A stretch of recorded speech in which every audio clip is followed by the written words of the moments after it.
Good morning, readers. And as the season approaches, Merry Christmas as well. Hopefully, you're staying warm wherever you live. It's pretty chilly here right now, but it's supposed to warm up for the weekend, so I'm looking forward to that. And today is release day for She Was Out of Reach. This is book number 17 in the Zachary Goldman Mysteries series. And you're in for an exciting time as Zachary is trying to solve a missing persons case. A young girl has been kidnapped and nobody knows where she is. So let's see whether Zachary can solve this mystery. Candy says, "What an intense story. Zachary has his work cut out for him as he searches for a missing child. This book had me holding my breath at times, waiting for the outcome. Such a great addition to a wonderful series."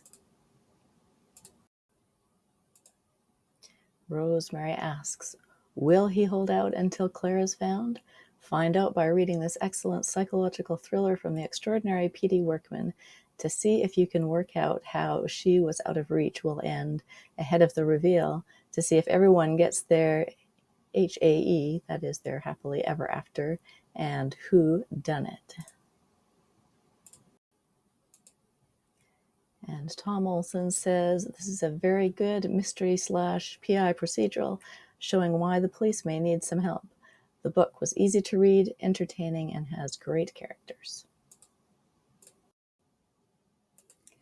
And now a reading from She Was Out of Reach.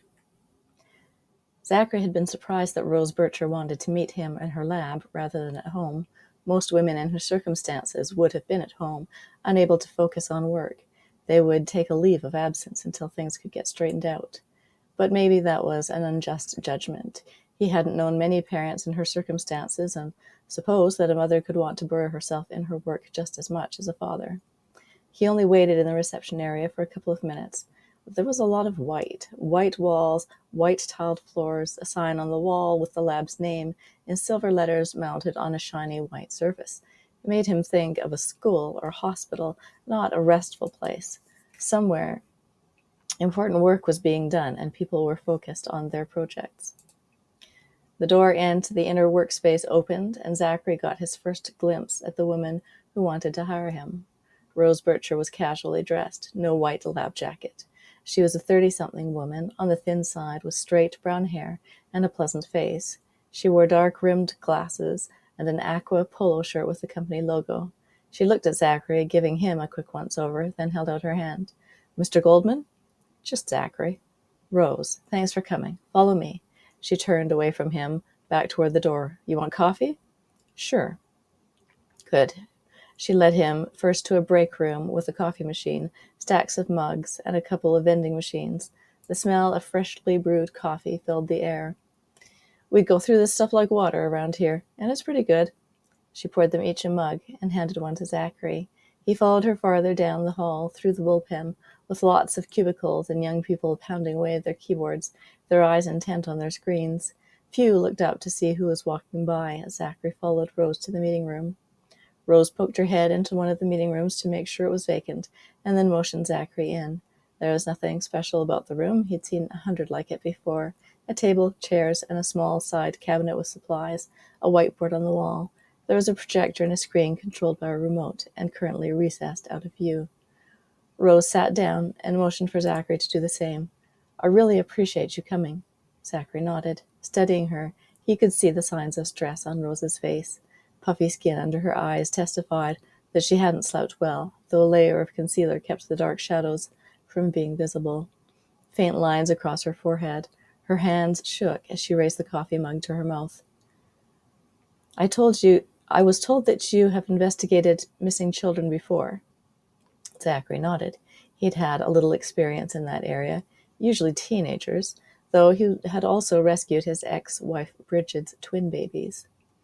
"I have some experience in that area, though I don't do a lot of missing persons," he told her honestly. "Is it your daughter who's missing?" He asked it tentatively. She was too young to be the mother of a teenager, But she was not frantic like he expected the parent of a missing baby to be. But Rose had already surprised him in several respects. Yes, she swallowed and stared past Zachary at the wall. My daughter Claire. She's 5. Did you report her missing to the police? He'd learned not to take this for granted. Not because it was like on TV, where kidnappers for ransom told the parents not to call the police or FBI or else. Many parents did not report their children missing to the police because they knew who had taken the child, often a family member, and they just wanted the child found and returned with the least disruption possible, without making family business public or making the parent or grandparent look bad in front of their friends. People preferred to keep personal business quiet, even when it involved a child being taken. Yes, I talked to the police. They think that it was Clara's father. That explained why he hadn't seen anything about it on the TV or internet news. Parental abductions were routine, of little interest to the police, unless there were some unique, attention-grabbing details. Are you married, or were you? No, I met him in school. We lived together for a while, but we weren't really compatible. It didn't work out. Did he have shared custody? Visitation? No, he didn't want anything to do with Claire, and I respected that. He's never been involved in her life. And that hasn't changed lately? He hasn't come to you asking if he could see her, talk to her? Maybe he offered to pay something for child support? No. We have some mutual friends, so I've kept track of him from a distance for the last few years. Occasionally, we've ended up at a party together or something like that. He asked for a picture once. Recently?